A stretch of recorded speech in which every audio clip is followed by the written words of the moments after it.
Hi everyone आउ गोटे new video स्वागत। सो बंधुगण बर्तमान आम डिस्कसन करवा जदि आप ओडिया ऑनर्स रखिंट प्लस थ्री फर्स्ट सेमिस्टर तो देखो बहुत ही इंपोर्टेंट फैक्ट्स विषय में कहवाई जाऊँगी। जदि आपन को लॉन्ग क्वेश्चन दरकार तो लॉन्ग क्वेश्चन भी आपको हेल्प कर वीडियो देखला आपण को सर्ट क्वेश्चन भी बहुत ही हेल्प कर। तो चलते वीडियो को स्टार्ट करने पूर्व कहूँ जदि चैनल को सब्सक्राइब करना ना एवं चैनल को सब्सक्राइब कर दिंतु एमतीका वीडियोस पाइबापी। तो देखो मुझे वीडियो तैयारी करें कहीं देखो लाइन तार गुड़िक ना छिड़ी सब पड़ जाइए तो करेन्ट बर्तमान आउ नहीं तेणुक मु वीडियो तैयारी करें। तो देखो गोटे दिन एमतीका पवन आसी ना एमतीका कुआपथर पड़ता जितकी भी गछ थिला ना सब गछ भांगी भांगी जाइए। घर मानक जो आलबेस्टर लगी ना सब आलबेस्टर गुड़ी को उड़े कि नहीं जाइए और लाइन तार गुड़िक पूरा छिड़ी छिड़ी पड़ जाइए। तेणुक आउ लाइन भी आसुना तेणुक मु वीडियो तैयारी करें। तो बहुत ही प्रोब्लेम रे अच्छी तो जिते तैयारी करने संभव होती तैयारी कर पार्टी। तो चलतु काल विलंब न करके आम वीडियो को स्टार्ट करवा। देखु जदि आम देखा देखो आमर ओडिया ऑनर्स कौन रही बीए ओडी 1 रही जोटा कि जो थी कि कौन अच्छी प्राचीन ओडिया साहित्य संपर्क में अच्छी। आउ जदि आम देखा प्राचीन ओडिया साहित्य बीए ओडी 1 कौन कौन रही चर्या साहित्य नाथ शैव सारला आउ पंचसखा संपर्क में बीए ओडी 1 रे देछि। जदि आम मध्ययुगीय ओडिया साहित्य कथा कहबी देखु बीए ओडी 2 कथा तो कौन कौन रही रीति साहित्य संपर्क में देछि कौथे बीए ओडी 2 रे। आउ देखु जदि आम देखा देखु सारला दास कौन कौन रचना करते जदि भी आपन को क्वेश्चन आसे महाभारत चंडी पुराण बिलंका रामायण आउ गोटे कौन बहुत ही इंपोर्टाट जिनस लक्ष्मी नारायण बचनिका यार रचयिता किए सारला दास। देखो मन रखिए बिलंका रामायण चंडी पुराण बहुत ही इंपोर्टाट जिनस अटे युड़िक तो मन रखिए। आउ देखो परवर्ती समय कौन कौन तापर आम देखा देखु जदि आम देखा बहुत ही इंपोर्टाट जिनस देखु देखु कौन कौन देखे देखु बहुत ही इंपोर्टाट जिनस चर्या साहित्य कहले कौन बहुत ही इंपोर्टाट जिनस। तो मन रखिए देखु लेखिकी रखिए जे चर्या साहित्य क्या कहुए चर्या साहित्य कहले बौद्ध सहजिया साधकों द्वारा जो रचित गीतिका को बुझाए चर्या साहित्य कहले। तापर आम कौन देखा देखु जदि आम आहरी देखा देखु परवर्ती समय अपन को बहुत ही हेल्प कर 2 मार्क देखु। आ गोटे बहुत ही इंपोर्टाट जिनस देखो पंचसखा जो रही नाम जदि आपण को पचार तो आप कौन रखिए आपण मन रखिए ब ज अ ज सी ये को मन रखिए ब ज अ ज सी ब रे कौन बलराम दास ज रे कौन जगन्नाथ दास और कौन अच्युतानंद दास और जरे कौन जसवंत दास आ गोटे सी रे कौन शिशु अनंत दास। तो एमती मन रखिए बहुत ही इंपोर्टाट आपंकर मन रज अ ज सी तो बरे बलराम दास जरे जगन्नाथ दास और अच्युतानंद दास आ गोटे जरे देखो जसवंत दास आउ सी रे शिशु अनंत दास। तो पंचसखा आमर रही बलराम दास जगन्नाथ दास अच्युतानंद दास जसवंत दास और शिशु अनंत दास। तापरे जदि आम देखा पंचसखा रचना गुड़िक जदि आम देखा तो कौन कौन सृष्टि तत्व शून्यवाद जग साधना पिंड ब्रह्मांड तत्व युड़िक आमर रही।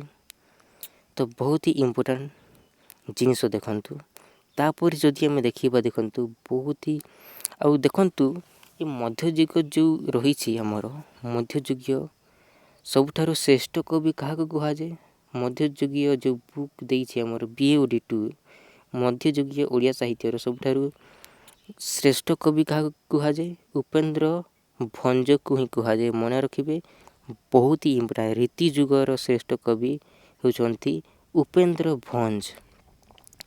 ଆଉ ତେଣୁକରି ଏହି ଯୁଗକୁ କ'ଣ କୁହାଯାଏ? ଏହି ମଧ୍ୟ ଯୁଗକୁ କ'ଣ କୁହାଯାଏ? ଭଞ୍ଜ ଯୁଗ ମଧ୍ୟ କୁହାଯାଏ। ଏଇଟାକୁ ମନେ ରଖିବେ।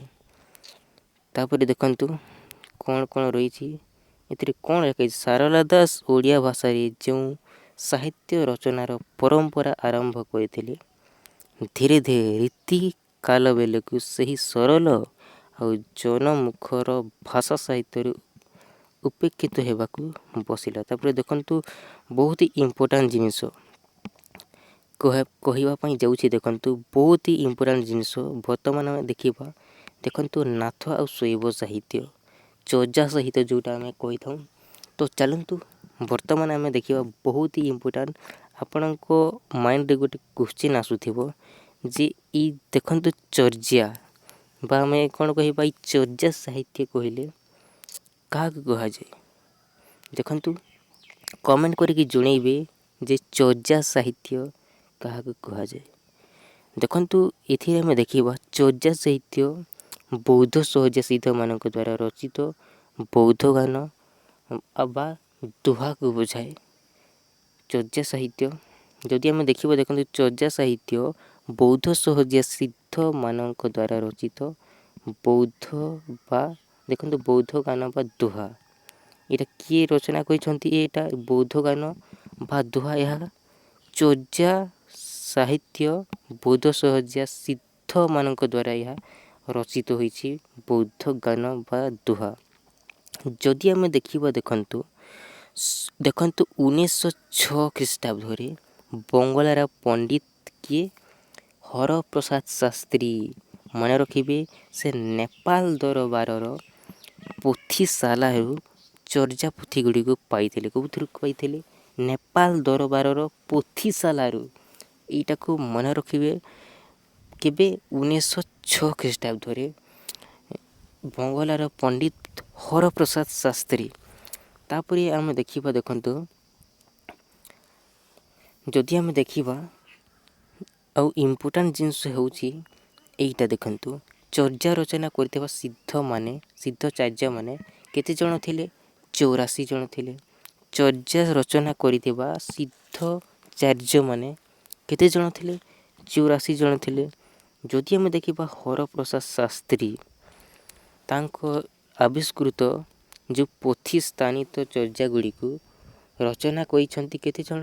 23 ଜଣ ଚର୍ଯାକାରମାନେ କ'ଣ କରିଛନ୍ତି? ଆବିଷ୍କୃତ କରିଛନ୍ତି। ହରପ୍ରସାଦ ଶାସ୍ତ୍ରୀଙ୍କ ଦ୍ୱାରା ଆବିଷ୍କୃତ ପୋଥିରେ ଯେଉଁ ସ୍ଥାନିତ ହୋଇଛି ଚର୍ଯାଗୁଡ଼ିକୁ ରଚନା କରିଛନ୍ତି 23 ଜଣ ଚର୍ଯାକାର। ଆଉ ସେମାନଙ୍କ ମଧ୍ୟରୁ ଚର୍ଯାକର ହେଉଛନ୍ତି କିଏ କିଏ? ଦେଖନ୍ତୁ ସହରପା, ଲୁଇପା, ଶବରୀପା, କାହ୍ନୁପା, କମ୍ବଲପା, ବିରୁପା, ଭୁସୁକପା ଆଦି ଥିଲେ। ଆଉ ଏମାନଙ୍କର ନାମ ଶେଷରେ କ'ଣ ଲେଖାଯାଏ? ପା ଶବ୍ଦ ଯୋଡ଼ାଯାଏ। ତ ଦେଖନ୍ତୁ ପ୍ରତ୍ୟେକ ସିଦ୍ଧଙ୍କ ନାମରେ ପା ବା ପାଦ ଶବ୍ଦ ଅପଭ୍ରଂଶରୁ ଦେଖନ୍ତୁ ଏଇଟାକୁ ଯୋଗ କରାଯାଏ। ମନେ ରଖିବେ, ବହୁତ ଇମ୍ପୋର୍ଟାଣ୍ଟ ଜିନିଷ। ଦେଖନ୍ତୁ ପା ଶବ୍ଦ ସମ୍ମାନ ସୂଚକ, କାହ୍ନୁପା, ଲୁଇପା କହିଲେ ଦେଖନ୍ତୁ ମହାମାନ୍ୟ କାହ୍ନୁ ଆଉ ମହାମାନ୍ୟ ଲୁଇ ପ୍ରଭୃତିଙ୍କୁ ବୁଝାଏ। ଏଇଟାକୁ ମନେ ରଖିବେ। ପା ଶବ୍ଦ ସମ୍ମାନ ସୂଚକ, ଦେଖନ୍ତୁ କାହ୍ନୁପା, ଲୁଇପା କହିଲେ ମହାମାନ୍ୟ କାହ୍ନୁ ଆଉ ମହାମାନ୍ୟ ଲୁଇ ପ୍ରଭୃତିଙ୍କୁ ବୁଝାଇଥାଏ। ତାପରେ ଯଦି ଆମେ ଦେଖିବା, ଦେଖନ୍ତୁ ଚର୍ଯା ଶବ୍ଦ ଅର୍ଥ ହେଉଛି ଆଚାର ବା ଆଚରଣ। ଏଇଟାକୁ ମନେ ରଖିବେ। ଚର୍ଯା ଶବ୍ଦର ଅର୍ଥ କ'ଣ? ଚର୍ଯା ଶବ୍ଦର ଅର୍ଥ ହେଉଛି ଆଚାର ବା ଆଚରଣ। ତା ମାନେ ହେଉଛି, ଦେଖନ୍ତୁ ଏହା ବୌଦ୍ଧ ସହଜିଆ ସାଧକଙ୍କ ଜୀବନଚର୍ଯ୍ୟା। ଯଦି ଆମେ କହିବା ସହଜ ସାଧନା ଓ ଧର୍ମତତ୍ତ୍ୱ ହେଉଛି ଚର୍ଯାର ବିଷୟବସ୍ତୁ। ଯଦି ଆମେ ଦେଖିବା ଏ ଚର୍ଯାକାରମାନେ ନା ସେ ସମୟରେ ଯେଉଁ ସଂସ୍କୃତ ଭାଷା, ଯଦି ଆମେ ଦେଖିବା ସଂସ୍କୃତ ଭାଷା अपभ्रंश भाषाରେ ସେମାନେ କ'ଣ କରିଥିଲେ ରଚନା କରିଥିଲେ ଚର୍ଯାପଦ ଗୁଡ଼ିକ। ଆଉ ସଂସ୍କୃତ ଭାଷାର ରଚନା ସେ ସମୟରେ ଲୋକମାନଙ୍କର ସୁବୁଦ୍ଧ ହେବା ସଙ୍ଗେ ସଙ୍ଗେ ଜନପ୍ରିୟ ହୋଇପାରିଥିଲା। ଆଉ ଚର୍ଯାପଦ ଗୁଡ଼ିକ ବୌଦ୍ଧ ସହଜିଆ ସାଧନା ତତ୍ତ୍ୱ ଆଉ ଦର୍ଶନ ସମ୍ପର୍କିତ ହୋଇଥିଲେ ହେଁ ଏ ସମୟରେ କ'ଣ ହୋଇଥିଲା ସମାଜର ଚିତ୍ର ଦେଖିବାକୁ ମିଳିଥାଏ। ଯଦି ଆମେ ଦେଖିବା ଶବରୀପା ଦେଖନ୍ତୁ ଶବରୀପାଦ ଯେଉଁ ଥିଲେ ତାଙ୍କର ଗୋଟିଏ ଚର୍ଯାରେ କିପରି ବେଶଭୂଷାର ବର୍ଣ୍ଣନା କରାଯାଇଛି ତାହା ମଧ୍ୟ ଲକ୍ଷ୍ୟ କରାଯାଇପାରେ। ଯଦି ଆମେ ଦେଖିବା ଦେଖନ୍ତୁ ଏମିତିକା ଶବ୍ଦ ଗୁଡ଼ିକୁ ସେମାନେ ବ୍ୟବହାର କରୁଥିଲେ। ତ ଦେଖନ୍ତୁ ତାପରେ ଆମେ କ'ଣ ଦେଖିବା ଦେଖନ୍ତୁ ତାପରେ ବହୁତ ହି ଇମ୍ପୋର୍ଟାଣ୍ଟ ଜିନିଷ ଦେଖନ୍ତୁ କ'ଣ ତାହା ମୁଁ କହିବା ପାଇଁ ଯାଉଛି। ଦେଖନ୍ତୁ ବହୁତ ହି ଇମ୍ପୋର୍ଟାଣ୍ଟ ଜିନିଷ ଯଦି ମୁଁ କହିବି ଆପଣଙ୍କୁ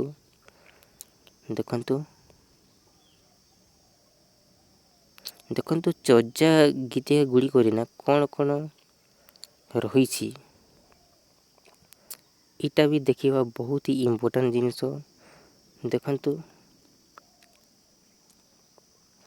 ଦେଖନ୍ତୁ ଏଇ ଚର୍ଯା ଗୁଡ଼ିକରେ ନା ବିଭିନ୍ନ ରାଗ ରାଗିଣୀକୁ ଯୋଗ କରାଯାଇଥିଲା। କେମିତି ରାଗ ରାଗିଣୀ ଦେଖନ୍ତୁ ପଟ୍ଟମଞ୍ଜରୀ, ମାଲସୀ, ମଲ୍ଲାରୀ, ଗୁଜରୀ, ରାମକ୍ରୀ, ଧନସୀ, ବଙ୍ଗଳା ଆଦି ରାଗ ଗୁଡ଼ିକ କ'ଣ ଉଲ୍ଲେଖ କରାଯାଇଥିଲା କେଉଁଥିରେ ଚର୍ଯା ଗୀତିକା ଗୁଡ଼ିକରେ। ଏଇଟାକୁ ମନେ ରଖିବେ। ଆଉ ବୌଦ୍ଧ ସହଜିଆ ସାଧକମାନେ ଏହାକୁ ସଙ୍ଗୀତ ଭାବରେ ଗାନ କରୁଥିଲେ ମନେ ରଖିବେ। ତାପରେ ଦେଖନ୍ତୁ ଚର୍ଯାର ଭାଷା ଯାହାକୁ ଆଲୋଚ୍ୟମାନେ କ'ଣ କହୁଥିଲେ ସାନ୍ଧ୍ୟ ଭାଷା ବୋଲି କହିଛନ୍ତି।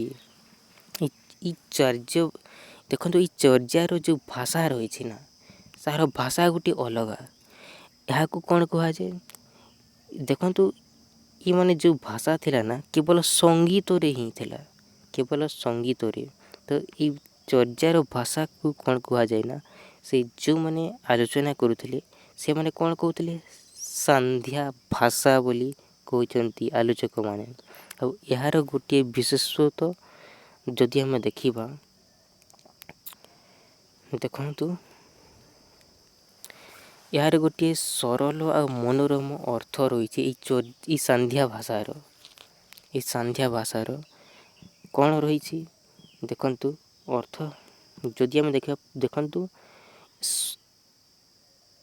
ଏଥିରେ କ'ଣ ଲେଖା ହେଇଛି ଦେଖନ୍ତୁ ଏହାର ଗୋଟିଏ ବିଶେଷତ୍ୱ ହେଲା ବାହାରକୁ ଏକ ସରଳ ଓ ମନୋରମ ଅର୍ଥ ପ୍ରକାଶିତ ହୋଇଥିଲେ ହେଁ ଭିତରେ ଭିନ୍ନ ଏକ ଦାର୍ଶନିକ ଓ ଗୂଢ଼ ଅର୍ଥ ରହିଛି। ତ କ'ଣ ଉଦାହରଣ ଦେଇଛି ଦେଖନ୍ତୁ ବା ତରୁବର ପଞ୍ଚବି ଡାଲ ଚଞ୍ଚଲ ଚିଏ ପଇଠା କାଲ। ତ ଏମିତି ଦେଇଛି ତାର ମାନେ କ'ଣ ଏଥିରେ ଦେଇଛି ଦେଖନ୍ତୁ ଦୃଢ଼ କରିୟ ମହାସୁଅ ପରିମାଣ। ତାପରେ ଦେଖନ୍ତୁ ଲୁଇ ଭଣଇ ଗୁରୁ ପୁଛିଅ ଜାଣ।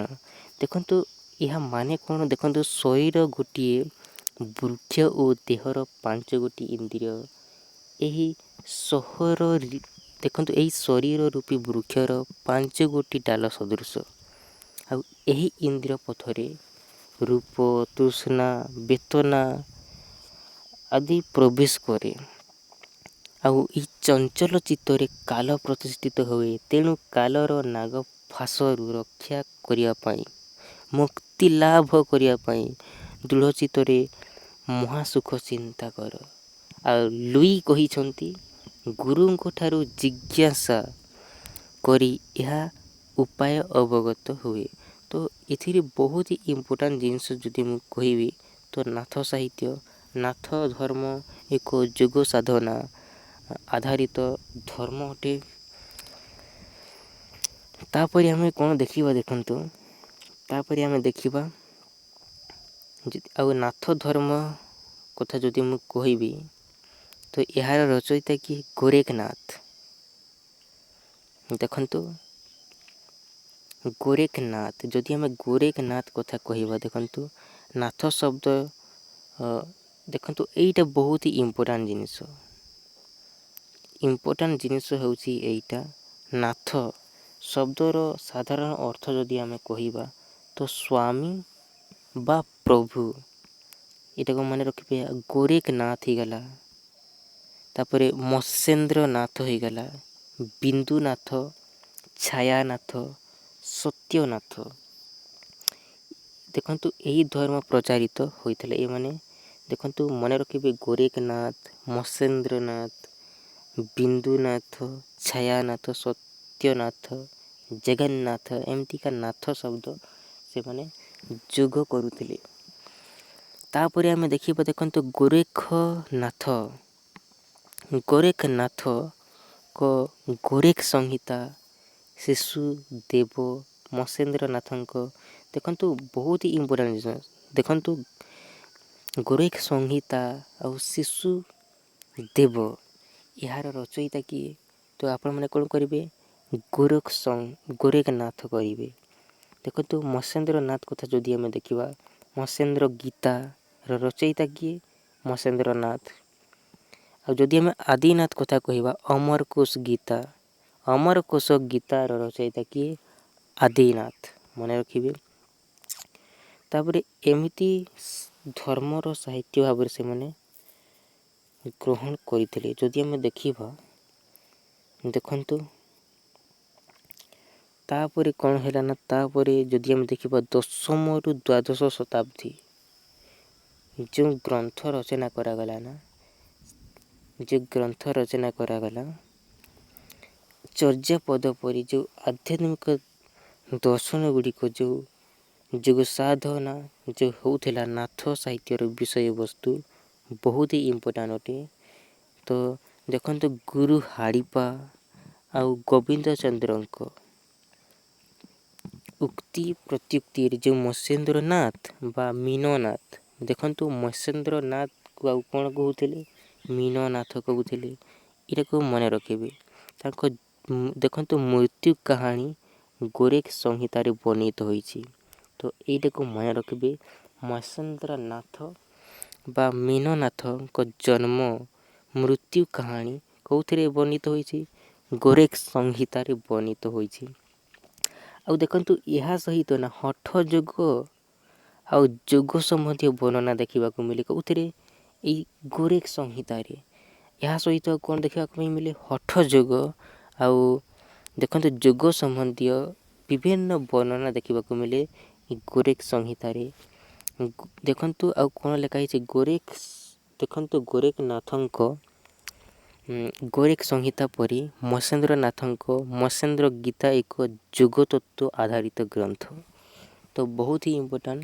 ଯେମିତି ଗୋରେଖନାଥଙ୍କ ଗୋରେଖ ସଂହିତା ଯେପରି, ସେହିପରି ମତ୍ସ୍ୟେନ୍ଦ୍ରନାଥଙ୍କର ମତ୍ସ୍ୟେନ୍ଦ୍ର ଗୀତା ମଧ୍ୟ ବହୁତ ହିଁ ଇମ୍ପୋର୍ଟାଣ୍ଟ ଯୋଗ ତତ୍ତ୍ୱ ଆଧାରିତ ଗୋଟିଏ ଗ୍ରନ୍ଥ ଅଟେ।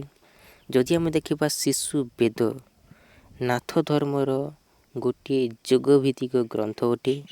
ଶିଶୁବେଦ ଏହାର ରଚୟିତା କିଏ? ସେଇ ଗୋରେଖନାଥ ହିଁ ଅଟନ୍ତି ଏହାର ରଚୟିତା। ତ ଯଦି ଆମେ ଦେଖିବା କିନ୍ତୁ ଏହା ଦେଖନ୍ତୁ ଶିଶୁବେଦ ଦେଖନ୍ତୁ 25 ଗୋଟି ଶ୍ଲୋକର ସମାହାରରେ ଏହି ଗ୍ରନ୍ଥ ରଚିତ ହୋଇଛି। ଦେଖନ୍ତୁ ଏଇଟା ମନେ ରଖିବେ, 25 ଗୋଟି ଶ୍ଲୋକର ସମାହାରରେ ଶିଶୁବେଦ ଗ୍ରନ୍ଥଟି ରଚିତ ହୋଇଛି। ଯଦି ଆମେ ଦେଖିବା ପ୍ରଥମେ ଗୋଟିଏ ଶ୍ଲୋକ ପରେ ତାହାର ଗଦ୍ୟ ରୂପ ଏହି କ୍ରମରେ ଗ୍ରନ୍ଥଟି ସଜ୍ଜିତ ହୋଇଛି। ତ ଏହିପରି ଦେଖନ୍ତୁ ଏମିତିକା ଯଦି ଆମେ ଦେଖିବା ଦେଖନ୍ତୁ ସପ୍ତାଙ୍ଗ ଯୋଗ ଧାରଣ ଗ୍ରନ୍ଥରେ ବର୍ଣ୍ଣିତ ହୋଇଅଛି। ତ ସପ୍ତାଙ୍ଗ ଯୋଗରେ କିପରି ଭାବରେ ହୋଇଛି ଏ ସମ୍ପର୍କ ଟିକେ ଦେଖିବା, ଯେଉଁଟାକି ବହୁତ ହି ଇମ୍ପୋର୍ଟାଣ୍ଟ। ଯଦି ଆପଣଙ୍କୁ କ୍ୱେଶ୍ଚିନ୍ ଦିଆଯିବ ଯେଉଁ ନାଥ ସାହିତ୍ୟର ଯେଉଁ ଗୋରେଖନାଥଙ୍କର ଯେଉଁ ସପ୍ତାଙ୍ଗ ଯୋଗ ଧାରଣ ଗ୍ରନ୍ଥ ସମ୍ପର୍କିତ ଆଲୋଚନା କର, ବର୍ଣ୍ଣନା କର, ତ ଆପଣମାନେ କ'ଣ କରିବେ?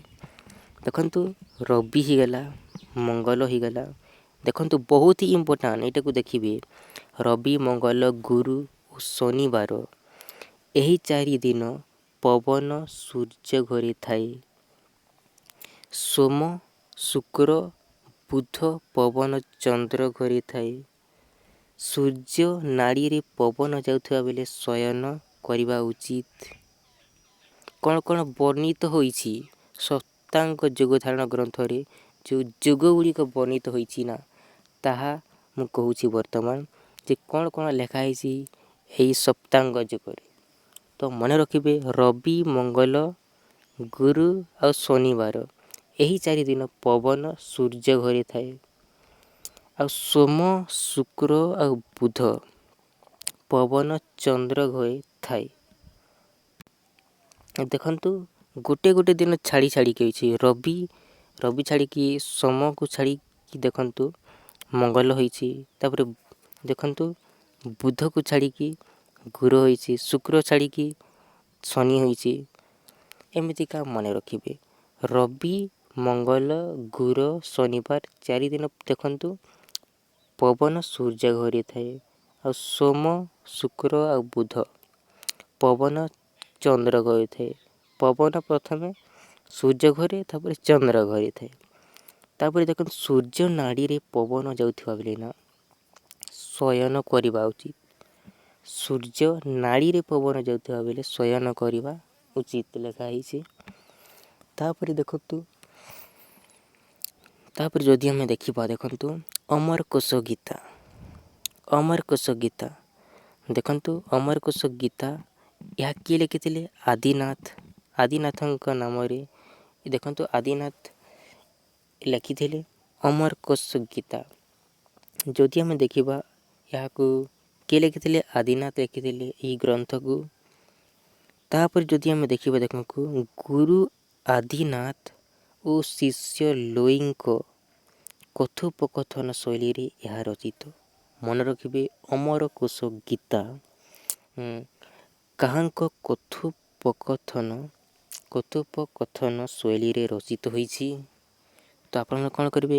ଗୁରୁ ଆଦିନାଥ ଆଉ ଶିଷ୍ୟ ଲୋଇଙ୍କ କଥୋପକଥନରେ ଏହି ଅମରକୋଷ ଗୀତା ରଚିତ ହୋଇଛି। ଗୁରୁ ଆଦିନାଥ ଆଉ ଶିଷ୍ୟ ଲୋଇଙ୍କ କଥୋପକଥନରେ ବହୁତ ଗୁରୁତ୍ୱପୂର୍ଣ୍ଣ ଅଟେ। ତାପରେ ଦେଖନ୍ତୁ ଏଥିରେ ଶିଷ୍ୟ ପୁତା ଭାବରେ ସମ୍ବୋଧିତ, ଯେପରି ଶୁଣ ପୁତା ଲୋଇରେ। ଆଉ ଏହାର ପାଠରୁ କେତୋଟି ପଂକ୍ତି ନିମ୍ନରେ ଦିଆଗଲା। ଦେଖନ୍ତୁ କ'ଣ କ'ଣ ଦେଇଛି ଦେଖନ୍ତୁ। ଶୂନ୍ୟେନ ଜାତ ପୁତା ଜନମ କାଲ ହୁଁ ମଲା, କିଛି ମିଛ ଲିତାଏ ଅଲି ଖରଙ୍ଗ ଦେଖିଲା। ତ ଏଗୁଡ଼ିକ ମନେ ରଖିବାର କିଛି ନିଡ୍ ନାହିଁ ହେଲା। ତ ଆପଣମାନେ କ'ଣ ଲେଖିବେ? ଯଦି ବି କ୍ୱେଶ୍ଚନ୍ ଆସେ ତ ଏଥିରେ ଶିଷ୍ୟ ପୁତା ଭାବରେ ସମ୍ବୋଧିତ, ଯେପରି ଶୁଣ ପୁତା ଲୋଇରେ, ଏମିତି ଭାବରେ ଲେଖିଥିଲେ। ତାପରେ ଦେଖନ୍ତୁ ଏମିତି ରଚିତ ହୋଇଛି କେଉଁଠିରେ? ଅମରକୋଷ ଗୀତାରେ। ତାପରେ ଯଦି ଆମେ ଦେଖିବା ନାଥ ଧର୍ମ କଥା, ଯଦି ଆମେ ଦେଖିବା, ଦେଖନ୍ତୁ ଏଇ ଗୋରଖନାଥଙ୍କ ରଚିତ ଯେଉଁ, ଏଇଟା କେବଳ ଓଡ଼ିଆରେ ଲେଖା ହେଇନି। ମନେ ରଖିବେ, ଏଇ ଦେଖନ୍ତୁ ଗୋରଖନାଥ ଯେଉଁ ଲେଖିଥିଲେ ନା, ଦେଖନ୍ତୁ ଗୋରଖ ସଂହିତା ଯେଉଁ ଲେଖିଥିଲେ, ଏଇଟା ଓଡ଼ିଆରେ ନୁହେଁ, ସେଇଟା ହିନ୍ଦୀ, ସଂସ୍କୃତ ଇ ଅପଭ୍ରଂଶରୁ ଦେଖନ୍ତୁ ହିନ୍ଦୀରେ ବି ଦେଖାଯାଏ, ସଂସ୍କୃତରେ ବି ଦେଖାଯାଏ। କେଉଁଟା? ଗୋରଖ ସଂହିତା ଏଇ ଗ୍ରନ୍ଥଟି। ତ ଯଦି ଆମେ ଦେଖିବା, ଦେଖନ୍ତୁ ଓଡ଼ିଶାରେ ଅନେକ ସ୍ଥାନରେ କ'ଣ କ'ଣ ଦେଖନ୍ତୁ ନାଥମାନଙ୍କ ପୀଠ ଆଉ ଗାଦି ବି ରହିଛି। ଆଉ ଓଡ଼ିଶାରେ ଦେଖନ୍ତୁ, ଯଦି ଆମେ କଥା କହିବା ଓଡ଼ିଶା କଥା, ତ ସତ୍ୟନାଥ ପନ୍ଥୀ, ରାଉଲପନ୍ଥୀ ଏପରି 2 ଗୋଷ୍ଠୀ ନାଥ ସମ୍ପ୍ରଦାୟ ଦେଖାଯାଆନ୍ତି।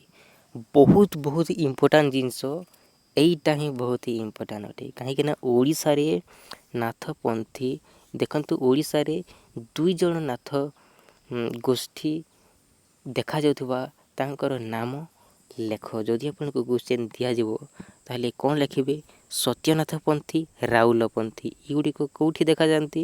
ଏ ଦୁଇ ଗୋଷ୍ଠୀର ନାଥପନ୍ଥୀ ଓଡ଼ିଶାରେ ଦେଖାଯାଆନ୍ତି। ବହୁତ ହି ଇମ୍ପୋର୍ଟାଣ୍ଟ ଅଟେ।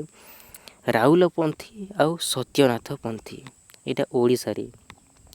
ଆଉ ଓଡ଼ିଶାରେ ଏବେ ସୁଦ୍ଧା ଯଦି ଆମେ କଥା କହିବା, ନାଥଯୋଗୀମାନେ ମଫସଲରୁ ଆରମ୍ଭ କରି ସହର ପର୍ଯ୍ୟନ୍ତ କେନ୍ଦ୍ରା ବଜାଇ ଗୋବିନ୍ଦ ଚନ୍ଦ୍ର ଉପାଖ୍ୟାନ ଆବୃତ୍ତି କରି ବୁଲିବା ଦେଖାଯାଏ। ଯଦି ଆମେ ଦେଖନ୍ତୁ ପ୍ରାଚୀନ ସାହିତ୍ୟରେ ନା ଟୀକା ଦେଖନ୍ତୁ ବହୁତ ହି ଇମ୍ପୋର୍ଟାଣ୍ଟ। ପ୍ରାଚୀନ ଓଡ଼ିଆ ସାହିତ୍ୟରେ ଟୀକା ଗୋବିନ୍ଦ ଚନ୍ଦ୍ର ନାମରେ ଗୋଟିଏ ରଚନା ଦେଖିବାକୁ ମିଳେ। ଆଉ ଏହାର ରଚୟିତା ହେଉଛନ୍ତି ଉଦ୍ଧବ ଦାସ। ବହୁତ ହି ଇମ୍ପୋର୍ଟାଣ୍ଟ। ଯଦି ଆପଣଙ୍କୁ କ୍ୱେଶ୍ଚିନ୍ ଦିଆଯାଏ ଟୀକା ଗୋବିନ୍ଦ ଚନ୍ଦ୍ର ଏଇ ଗ୍ରନ୍ଥର ରଚୟିତା କିଏ? ତ ଉଦ୍ଧବ ଦାସ କରିବେ। କ'ଣ କରିବେ? ଉଦ୍ଧବ ଦାସ। ବହୁତ ହି ଇମ୍ପୋର୍ଟାଣ୍ଟ ଜିନିଷ। ତାପରେ ଦେଖନ୍ତୁ ପୁଣି ଆଉ କ'ଣ ଦେଖାଯାଏ? କେତେକ ଆଲୋଚକଙ୍କ ମତରେ ଯୋଗୀନ୍ଦ୍ର ବୈଦଜ୍ଞ ବିପ୍ର ଏହାର ରଚୟିତା କିଏ? ଏହାର ରଚୟିତା ଦେଖନ୍ତୁ ଗୋବିନ୍ଦ ଚନ୍ଦ୍ରର ରଚୟିତା ହେଉଛନ୍ତି ଯଶୋବନ୍ତ ଦାସ। ବହୁତ ହି ଇମ୍ପୋର୍ଟାଣ୍ଟ। ଗୋବିନ୍ଦ ଚନ୍ଦ୍ର ଏଇ ଗ୍ରନ୍ଥର ରଚୟିତା କିଏ? ଯଶୋବନ୍ତ ଦାସ। ଗୋବିନ୍ଦ ଚନ୍ଦ୍ରର ରଚୟିତା କିଏ? ଯଶୋବନ୍ତ ଦାସ। ତାପରେ ଆମେ ଦେଖିବା ବର୍ତ୍ତମାନ এখন ଦେଖନ୍ତୁ ଶୈବ ସାହିତ୍ୟ ସମ୍ପର୍କରେ କିଛି ଦେଖିବା। ଦେଖନ୍ତୁ ବହୁତ ହି ଇମ୍ପୋର୍ଟାଣ୍ଟ ଜିନିଷ। ଯଦି ଆମେ ଶୈବ କଥା କହିବା, ଦେଖନ୍ତୁ ଶିବ ଉପାସକମାନଙ୍କ ଅନୁସୃତ ରୀତି ଶୈବ ଧର୍ମ ନାମରେ ଅଭିହିତ। ତାପରେ ଦେଖନ୍ତୁ ବହୁତ ହି ଇମ୍ପୋର୍ଟାଣ୍ଟ ଜିନିଷ। ଦେଖନ୍ତୁ ବର୍ତ୍ତମାନ ଆମେ ଦେଖିବା ଯେଉଁଟାକି ବହୁତ ହି ଇମ୍ପୋର୍ଟାଣ୍ଟ ଜିନିଷ। ଯଦି ଆମେ ଦେଖିବା ଦେଖନ୍ତୁ ପ୍ରାଚୀନ ଓଡ଼ିଆ ସାହିତ୍ୟ ଯଦି କଥା କହିବି ଚତୁର୍ଦ୍ଦଶ ଶତାବ୍ଦୀ, ତ ଦେଖନ୍ତୁ କେନ୍ଦୁଝର ଜିଲ୍ଲା ଅସନପାଟ ଅଭିଲେଖ। ଚତୁର୍ଥ ଶତାବ୍ଦୀରେ ଯଦି ଆମେ କହିବା କାହାର ଦେଖନ୍ତୁ ଓଡ଼ିଶାରେ ଯେଉଁ ଦେଇଛି। ବର୍ତ୍ତମାନ ଆମେ କ'ଣ ଦେଖୁଛୁ? ଶୈବ ସାହିତ୍ୟ ସମ୍ପର୍କରେ। ଆଉ ଓଡ଼ିଶା କଥା ଯଦି ମୁଁ କହିବି ଦେଖନ୍ତୁ ଓଡ଼ିଶାରେ ଶୈବ ଧର୍ମର ପ୍ରଚଳନ ବହୁ ପ୍ରାଚୀନ ଅଟେ। ଆଉ ଏହା କେଉଁଠି ଦେଖାଯାଏ? ଯଦି ଆମେ କହିବା ପ୍ରାଚୀନ ନିଦର୍ଶନ ହେଉଛି ଯେଉଁଟାକି ଚତୁର୍ଥ ଶତାବ୍ଦୀର କେନ୍ଦୁଝର ଜିଲ୍ଲାର ଅସନପାଟ ଅଭିଲେଖ କଥା ଯଦି ଆମେ କହିବା, ଯଦି ଆମେ ଦେଖିବା ତ ଦେଖନ୍ତୁ ନନ୍ଦବଂଶୀୟ, ମାଠର ବଂଶୀୟ, ବଶିଷ୍ଠ ବଂଶୀୟ, ଭଞ୍ଜ ବଂଶୀୟ ଶାସକମାନଙ୍କ ଅମଳରେ ଏହି ଶୈବ ଧର୍ମ ଓଡ଼ିଶାରେ ଦେଖାଗଲା। ବହୁତ ହିଁ ଜନ୍ମ ଲାଭ କଲା ଏହି ଶୈବ ଧର୍ମ। ତାପରେ ଯଦି ଆମେ ଦେଖିବା ଦେଖନ୍ତୁ ଦଶମ ଆଉ ଏକାଦଶ ଶତାବ୍ଦୀ ହେଉଛି ଶୈବ ଧର୍ମର ସୁବର୍ଣ୍ଣ ଯୁଗ। ବହୁତ ହି ଇମ୍ପୋର୍ଟାଣ୍ଟ। ଶୈବ ଧର୍ମର ସୁବର୍ଣ୍ଣ ଯୁଗ କେଉଁଟାକୁ କୁହାଯାଏ? ଦଶମ ଆଉ ଏକାଦଶ ଶତାବ୍ଦୀକୁ କୁହାଯାଏ ଶୈବ ଧର୍ମର ସୁବର୍ଣ୍ଣ ଯୁଗ। ଯଦି ଆମେ ଦେଖିବା ଦେଖନ୍ତୁ ଭୁବନେଶ୍ୱର ରାଜାରାଣୀ ମନ୍ଦିର। ଭୁବନେଶ୍ୱରରେ କ'ଣ ରହିଛି? ରାଜାରାଣୀ ମନ୍ଦିର, ଲିଙ୍ଗରାଜ ମନ୍ଦିର ରହିଛି। ତାପରେ ବ୍ରହ୍ମେଶ୍ୱର ମନ୍ଦିର ଏହି ସମୟରେ କରାଯାଇଥିଲା। କେଉଁ ସମୟରେ? ଏହି ସମୟରେ। ତେଣୁକରି ଏହାକୁ କ'ଣ କୁହାଯାଏ ନା ସୁବର୍ଣ୍ଣ ଯୁଗ। ତ ବହୁତ ଇମ୍ପୋର୍ଟାଣ୍ଟ ଆଉ ବହୁତ ହିଁ ଗୁରୁତ୍ୱପୂର୍ଣ୍ଣ ଅଟେ। ଆଉ ଏହି ସମୟରେ କ'ଣ ରଚିତ ହୋଇଥିଲା? ଦେଖନ୍ତୁ ଶୈବ ସାହିତ୍ୟ ଗୁଡ଼ିକ କଲଶା ଚଉତିଶା, ରୁଦ୍ର ସୁଧାନିଧି ଆଉ ସୋମନାଥ ବ୍ରତ କଥା ଏହି ସମୟରେ ହିଁ ରଚିତ ହୋଇଥିଲା। କେଉଁ ଶତାବ୍ଦୀରେ? ଦଶମ ଆଉ ଏକାଦଶ ଶତାବ୍ଦୀ। ଯଦି ଆମେ ଦେଖିବା କଲଶା ଚଉତିଶା ଏହି ଗ୍ରନ୍ଥରେ ଦେଖନ୍ତୁ କଲଶା ଚଉତିଶା ଏହି ଗ୍ରନ୍ଥ ଶିବ ପାର୍ବତୀଙ୍କ ବିବାହ ବର୍ଣ୍ଣନା ଦେଖିବାକୁ ମିଳେ। କେଉଁଥିରେ? କଳସ ଚଉତିଶା ଗ୍ରନ୍ଥରେ କ'ଣ ଦେଖିବାକୁ ମିଳେ? ଶିବ ପାର୍ବତୀଙ୍କ ବିବାହ ବର୍ଣ୍ଣନା ଦେଖିବାକୁ ମିଳେ କେଉଁଥିରେ? କଳସ ଚଉତିଶାରେ। ତେଣୁକରି ଯଦି ଆମେ ଦେଖିବା, ଦେଖନ୍ତୁ ଏଇ କଳସ ଚଉତିଶାରେ ନା, ଏଇ କଳସ ଚଉତିଶା ଏଇ ଗ୍ରନ୍ଥରେ ଶିବଙ୍କ ବର୍ଣ୍ଣନା ଗୁଡ଼ିକ, ବିଭିନ୍ନ ସ୍ତୁତି ଗୁଡ଼ିକ ବର୍ଣ୍ଣିତ ହୋଇକି ରହିଛି କେଉଁଥିରେ? କଳସ ଚଉତିଶାରେ। ତ ତାପରେ ଦେଖନ୍ତୁ ଆଉ କ'ଣ ଦେଖିବା ନା, ଏହି ସମୟରେ ଯଦି ଆମେ ସାମାଜିକ ରୀତିନୀତି କଥା ଯଦି ଆମେ ଦେଖିବା, ଏହି ଗ୍ରନ୍ଥରେ ଦେଖିବାକୁ ମିଳିଥାଏ କଳସ ଚଉତିଶାରେ। କଳସ ଚଉତିଶା ନା ଗୋଟିଏ ପ୍ରାକୃତ ଆଉ ପ୍ରାଚୀନ ଛନ୍ଦ। ଯଦି ଆମେ ଦେଖିବା ଏଇ ଚଉତିଶା କଥା, ତ ଦେଖନ୍ତୁ କ କାରାଦି କ୍ରମରେ 34ଟି ବ୍ୟଞ୍ଜନ ବର୍ଣ୍ଣମାଳାର ଆଦ୍ୟ ପ୍ରୟୋଗ ଦ୍ୱାରା ରଚିତ ହୋଇଥାଏ। ପୁଣି ଓଲଟା ପ୍ରୟୋଗରେ ମଧ୍ୟ ରଚିତ ହୋଇଥାଏ କେଉଁଥିରେ? କଳସ ଚଉତିଶାରେ। ମନେ ରଖିବେ, ବହୁତ ହି ଇମ୍ପୋର୍ଟାଣ୍ଟ। କ କାରାଦି କ୍ରମରେ 34ଟି ବ୍ୟଞ୍ଜନ ବର୍ଣ୍ଣମାଳାର ଆଦ୍ୟ ପ୍ରୟୋଗ ଦ୍ୱାରା ରଚିତ ହୋଇଥାଏ। ପୁଣି ଓଲଟା ପ୍ରୟୋଗରେ ମଧ୍ୟ ଏହା ରଚିତ ହୋଇଥାଏ କେଉଁଥିରେ? କଳସ ଚଉତିଶାରେ। ତାପରେ ଯଦି ଆମେ ଦେଖିବା, ଦେଖନ୍ତୁ ସେହିପରି ନାରାୟଣ ନନ୍ଦ, ଦେଖନ୍ତୁ ଅବଧୂତ ସ୍ୱାମୀଙ୍କ, ନାରାୟଣ ନନ୍ଦ ଅବଧୂତ ସ୍ୱାମୀଙ୍କ ଦେଖନ୍ତୁ ରୁଦ୍ର ସୁଧାନିଧି ମଧ୍ୟ ଗୋଟିଏ ଶୈବ ଧର୍ମର ପ୍ରଖ୍ୟାପକ ଗ୍ରନ୍ଥ। ଯଦି ଆମେ ଦେଖିବା, ଯଦି ଆପଣଙ୍କୁ କ୍ୱେଶ୍ଚିନ୍ ଦିଆଯିବ ଯେ ରୁଦ୍ର ସୁଧାନିଧି ଏହାର ରଚୟିତା କିଏ? ତ ଉତ୍ତର କ'ଣ କରିବେ? ନାରାୟଣ ନନ୍ଦ ଅବଧୂତ ସ୍ୱାମୀ। ନାରାୟଣ ନନ୍ଦ ଅବଧୂତ ସ୍ୱାମୀ ହେଉଛନ୍ତି ରୁଦ୍ର ସୁଧାନିଧି ଗ୍ରନ୍ଥର ରଚୟିତା। ଏହା ଗୋଟିଏ ଶୈବ ଧର୍ମ ପ୍ରଖ୍ୟାପକ ଗୋଟିଏ ଗ୍ରନ୍ଥ ଅଟେ। କ'ଣ? ରୁଦ୍ର ସୁଧାନିଧି। ଆଉ ଏହି ଗ୍ରନ୍ଥ ଯଦି କଥା କହିବା, ଆମେ ଏହି ଗ୍ରନ୍ଥ କଥା ଯଦି ଆମେ କହିବା, ଦେଖନ୍ତୁ ଏହି ଗ୍ରନ୍ଥ କେଉଁଥିରେ ରଚିତ ହୋଇଛି? ଗଦ୍ୟରେ ରଚିତ ହୋଇଛି। ଏଇଟା ପଦ୍ୟରେ ରଚିତ ହୋଇନି, ଏହା ଗଦ୍ୟରେ ହିଁ ରଚିତ ହୋଇଛି। ଦେଖନ୍ତୁ ଗଦ୍ୟରେ ତ ରଚିତ ହୋଇଛି, କିନ୍ତୁ ପଦ୍ୟରେ ମ୍ୟାକ୍ସିମମ୍ କ'ଣ କରାଯାଏ ନା, ପଦ୍ୟରେ ହିଁ ଗାନ କରାଯାଏ। ଗଦ୍ୟରେ ରଚିତ ହୋଇଛି ଏ ଚଉତିଶା ଗୁଡ଼ିକ, କିନ୍ତୁ ପଦ୍ୟରେ ଗାନ କରାଯାଏ। ଆଉ ଦେଖନ୍ତୁ ଯଦି ଆମେ ଦେଖିବା, ଦେଖନ୍ତୁ ଏଥିରେ ଉଦାହରଣ ଦେଇଛି, ଦେଖନ୍ତୁ କିପରି ଭାବରେ ହୋଇଛି, ଏହା ଉଦାହରଣ ବି ଦେଇଛି। ତାପରେ ଯଦି ଆମେ ଦେଖିବା, ରୁଦ୍ର ସୁଧାନିଧି ପରି ସୋମନାଥ ବ୍ରତ କଥା ମଧ୍ୟ ଶୈବ ଧର୍ମ ପ୍ରଖ୍ୟାପକ ଗୋଟିଏ ଗଦ୍ୟ ଗ୍ରନ୍ଥ। ଦେଖନ୍ତୁ ବହୁତ ଇମ୍ପୋର୍ଟାଣ୍ଟ ଜିନିଷ, ରୁଦ୍ର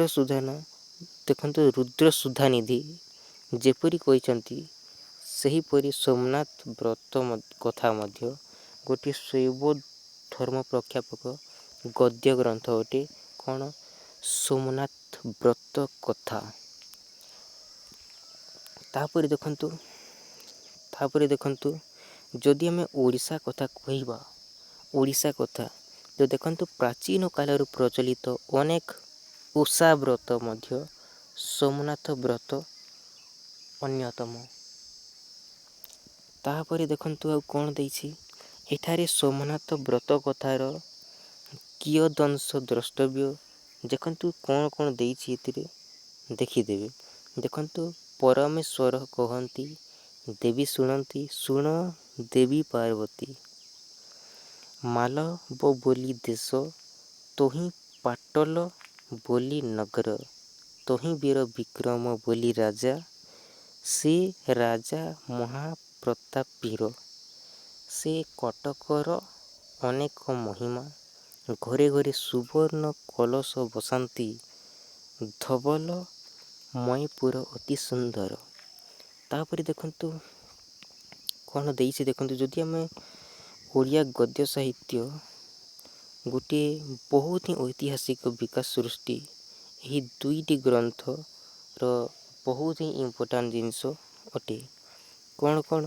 ରୁଦ୍ର ସୁଧାନିଧି ଆଉ ଏଇ ଚଉତିଶା ଯେଉଁ ଦେଖନ୍ତୁ, ଯଦି ଆମେ ଦେଖିବା ଦେଖନ୍ତୁ ଏଇ ରୁଦ୍ର ସୁଧାନିଧି ଏଇଟା ଗୋଟିଏ ଶୈବ ଧର୍ମ ପ୍ରଖ୍ୟାପିକ ଗ୍ରନ୍ଥ ଅଟେ। ଏହାର ରଚୟିତା କିଏ? ନାରାୟଣ ନନ୍ଦ ଅବଧୂତ ସ୍ୱାମୀ। ମନେ ରଖିବେ, ବହୁତ ଇମ୍ପୋର୍ଟାଣ୍ଟ, ଆପଣଙ୍କର 2 ମାର୍କ କ୍ୱେଶ୍ଚିନ୍ ଆସିପାରେ। ତ ପରବର୍ତ୍ତୀ କଥା ଯଦି ମୁଁ କହିବି ଦେଖନ୍ତୁ, ଯଦି ମୁଁ ଆପଣଙ୍କୁ କହିବି ଦେଖନ୍ତୁ, ନାଥ ସାହିତ୍ୟ ଯୋଗ ପ୍ରାଣାୟାମ ଧ୍ୟାନକୁ ଗୁରୁତ୍ୱ ଦେଇ ରଚିତ ହୋଇଛି। ବହୁତ ଇମ୍ପୋର୍ଟାଣ୍ଟ ଦେଖନ୍ତୁ, ନାଥ ସାହିତ୍ୟ ଯେଉଁ ରହିଛି ଦେଖନ୍ତୁ, ଯୋଗ ପ୍ରାଣାୟାମ ଧ୍ୟାନକୁ ଗୁରୁତ୍ୱ ଦେଇ ରଚିତ ହୋଇଛି ନାଥ ସାହିତ୍ୟ। ତାପରେ ଦେଖନ୍ତୁ ଆଉ କ'ଣ ଦେଇଛି, ଯଦି ଆମେ ଦେଖିବା ଚର୍ଯ୍ୟା କାଳ ପରି ଏହି ସମୟରେ ସଂସ୍କୃତ ଆଉ ବ୍ରାହ୍ମଣ ଧର୍ମର ଦେଖନ୍ତୁ ପ୍ରଭାବ ଥିଲା। ଆଉ ଯଦି ଆମେ ଦେଖିବା ନାଥ ଯୋଗୀମାନେ ଓଡ଼ିଆ ସାହିତ୍ୟ ଯେତେବେଳେ ରଚନା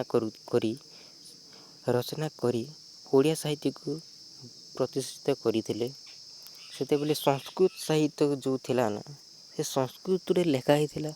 ସେଇଟାକୁ ଏଇ ଦେଖନ୍ତୁ ଓଡ଼ିଶାର ନାଥପନ୍ଥୀମାନେ ଯେଉଁ ଥିଲେ, ସେମାନେ ଓଡ଼ିଆରେ ରଚନା କଲେ। କ'ଣ କଲେ?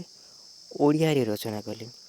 ତାପରେ ଯଦି ଆମେ ଦେଖିବା, ଯଦି ଆପଣଙ୍କୁ କ୍ୱେଶ୍ଚିନ୍ ପଚାରେ ତ ଦେଖନ୍ତୁ, ବହୁତ ହି ଇମ୍ପୋର୍ଟାଣ୍ଟ ଜିନିଷ ଦେଖନ୍ତୁ, ନାଥ ସାହିତ୍ୟ ଆଉ ଶୈବ ସାହିତ୍ୟ ବ୍ୟତୀତ ମାଦଲା ପାଞ୍ଜି, ଯାହା ପୁରୀ ଜଗନ୍ନାଥ ମନ୍ଦିର ରୀତିନୀତି ସେବା ପୂଜାବିଧି ଉତ୍କଳର ଗଜପତି ମହାରାଜାମାନଙ୍କର ରାଜ୍ୟ ଶାସନ ବିବରଣୀ ସମକାଳୀନ ସାମାଜିକ ରାଜନୈତିକ ଚିତ୍ର ସମୁଦ୍ର ଏହି ସମୟରେ ଲିଖିତ ହୋଇଥିବା ଜଣାଯାଏ। ଦେଖନ୍ତୁ, ମାଦଲା ପାଞ୍ଜି କହିଲେ କ'ଣ? ଏଇଟା କ୍ୱେଶ୍ଚିନ୍ ମ୍ୟାକ୍ସିମମ୍ରୁ ମ୍ୟାକ୍ସିମମ୍ ଏଇ କ୍ୱେଶ୍ଚିନ୍ ପଚାରି, ଆଉ ଏଇଟା ବହୁତ ହି ଇମ୍ପୋର୍ଟାଣ୍ଟ କ୍ୱେଶ୍ଚିନ୍ ଅଟେ ଏକ୍ଜାମ୍ ପାଇଁ। ମାଦଲା ପାଞ୍ଜି, ତ ମାଦଲା ପାଞ୍ଜି କାହାକୁ କୁହାଯାଏ? ଦେଖନ୍ତୁ, ପୁରୀର ଜଗନ୍ନାଥ ମନ୍ଦିରକୁ ନେଇକି ଯେଉଁ ଘଟଣା ଘଟିଛି ନା, ଯେଉଁ ଘଟଣା ଘଟିଛି, ଯେଉଁ ରୀତିନୀତି ସେବା ତା'ର ପୂଜାବିଧିକୁ ନେଇକି, ଆଉ ଯଦି ଆମେ ଦେଖିବା ଉତ୍କଳର ରାଜା ମହାରାଜାମାନଙ୍କର ନେଇକି, ଯଦି ଆମେ ରାଜ୍ୟ ଶାସନ କଥା କହିବା, ଯଦି ସେ ସମୟର ସାମାଜିକ କଥା ଯଦି ଆମେ କହିବା, ଏଇ ମନ୍ଦିରକୁ ନେଇକି ଯେଉଁ ଘଟଣା ଘଟିଛି ନା, ତାହା ଯେଉଁଥିରେ ଲେଖିଛନ୍ତି ନା, ଯେଉଁ ଜାଗାରେ ଲେଖିଛନ୍ତି ନା, ଯେଉଁଥିରେ ସେମାନେ ଲେଖିଛନ୍ତି ନା, ଯେଉଁଥିରେ ସେମାନେ ଲେଖିକି ରଖିଛନ୍ତି, ତାହାକୁ ଆମେ ମାନେ କ'ଣ କହିବା? ମାଦଲା ପାଞ୍ଜି କହିବା। ସେଇଟା କେଉଁଥିରେ ଲେଖା ହେଇଛି? ଗୋଟେ ପୋଥିରେ ଲେଖା ହେଇଛି, ତାକୁ ଆମେ କ'ଣ କହିବା ନା, ମାଦଲା ପାଞ୍ଜି ବୋଲି କହିବା। ଆଉ ଯଦି ଆମେ ଦେଖିବା ଦେଖନ୍ତୁ, ଆଉ କ'ଣ ଦେଇଛି, ତାପରେ ଦେଖନ୍ତୁ ବହୁତ ହି ଇମ୍ପୋର୍ଟାଣ୍ଟ ଜିନିଷ ଦେଖନ୍ତୁ, ଯଦି ଆପଣଙ୍କୁ କ୍ୱେଶ୍ଚିନ୍ ଦିଆଯିବ ଯେ କେଶବ କୋଇଲି, ଏ କେଶବ କୋଇଲିର ରଚୟିତା କିଏ ରେ ଭାଇ? କେଶବ କୋଇଲି। ତ ଉତ୍ତର କ'ଣ କରିବେ? ମାର୍କଣ୍ଡ ଦାସ କରିବେ। ଉତ୍ତର କ'ଣ କରିବେ? ମାର୍କଣ୍ଡ ଦାସ କରିବେ। ଦେଖନ୍ତୁ, କେଶବ କୋଇଲି ଏହାକୁ ଏଇ ଗ୍ରନ୍ଥକୁ କିଏ ଲେଖିଥିଲେ? ମାର୍କଣ୍ଡ ଦାସ ରଚନା କରିଥିଲେ। ଏଇଟା ଏଇ ସମୟରେ ହିଁ ହୋଇଥିଲା। ଏଇ ସମୟରେ କ'ଣ ହୋଇଥିଲା ନା, ଆଲୋଚକମାନେ ଏହାକୁ ରଚନା କରିଥିଲେ। ଆଉ କେଶବ କୋଇଲି ମଧ୍ୟ ଗୋଟିଏ ଚଉତିଶା ଅଟେ। ଆଉ ଏହା ଦେଖନ୍ତୁ, ଚଉତିଶାରେ ରଚିତ ହୋଇଛି ଏଇ କେଶବ କୋଇଲି। ଦେଖନ୍ତୁ କ'ଣ ଦେଇଛି, ଦେଖନ୍ତୁ ଏଠି ତାପରେ ଣ୍ୟ ଅଣ, ତାପରେ ଏଇ ବର୍ଣ୍ଣ ଗଦ୍ୟରେ ଥାଇ ଓଡ଼ିଆରେ କୌଣସି ଶବ୍ଦ ନଥିବାରୁ ଏସବୁ ସ୍ଥାନରେ ର ବ୍ୟବହାର ହୋଇଛି। ଆଉ ପ୍ରତ୍ୟେକ ପଦ 2ଟି ପାଦରେ ବିଭକ୍ତ।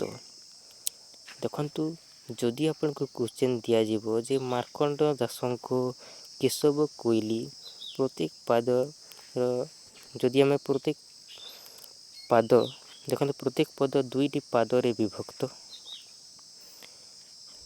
ତାପରେ ଦେଖନ୍ତୁ, ପ୍ରଥମ ପାଦ 10 ଅକ୍ଷର, ପ୍ରଥମ ପାଦ 10 ଅକ୍ଷର, ଆଉ ଦ୍ୱିତୀୟ ପାଦ 14 ଅକ୍ଷର ବିଶିଷ୍ଟ।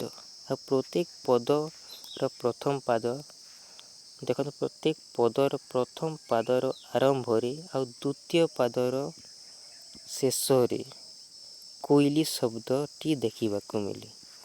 ଦେଖନ୍ତୁ ଯଦି ଆପଣଙ୍କୁ କ୍ୱେଶ୍ଚିନ୍ ଦିଆଯିବ ଯେ ମାର୍କଣ୍ଡେୟ ଦାସଙ୍କ କେଶବ କୋଇଲିରେ ଯେଉଁ କୋଇଲି ଶବ୍ଦଟି କେଉଁ ଜାଗାରେ ଦେଖିବାକୁ ମିଳେ ତ ଉତ୍ତର କ'ଣ କରିବେ?